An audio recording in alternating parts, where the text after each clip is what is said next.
A long time ago, in a quiet coastal village, lived a wise old teacher named Soren. He never raised his voice, never heard his steps, and always seemed to know when someone was carrying a heavy heart.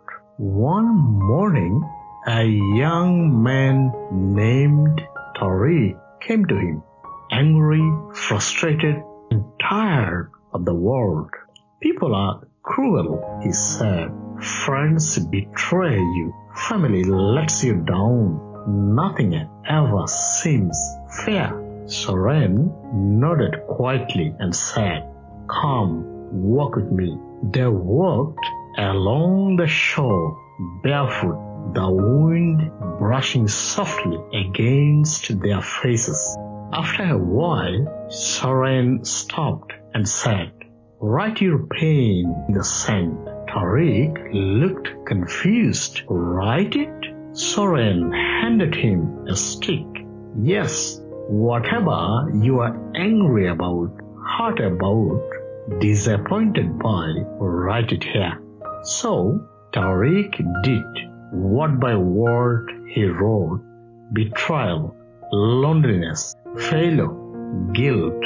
When he finished, he looked at the words, raw and real in the sand. Soren said nothing. He just pointed to the sea. Moments later, a wave rolled in. It swept across the words, washing them away as if they had never been there. Tariq watched silently. Soren turned to him. "Pain is real," he said, "but it doesn't have to last forever. The sea doesn't hold on to every footprint, every scratch in the sand. Neither should we." They continued walking.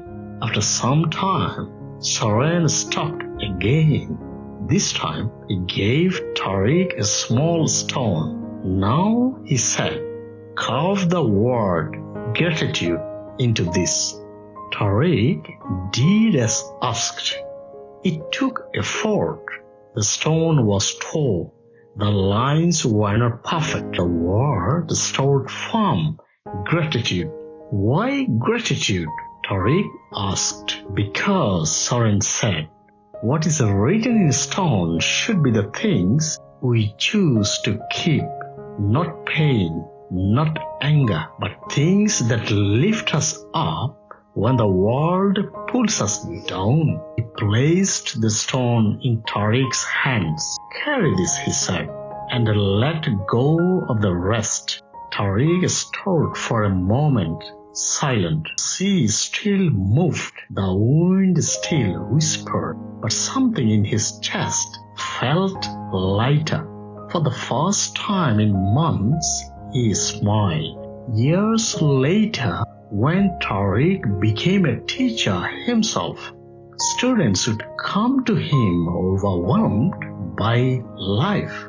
He'd take them to the shore, hand them a stick, and say simply, "Write it in the sand," because the greatest lessons are not always written in books, but sometimes in the waves that wash things away.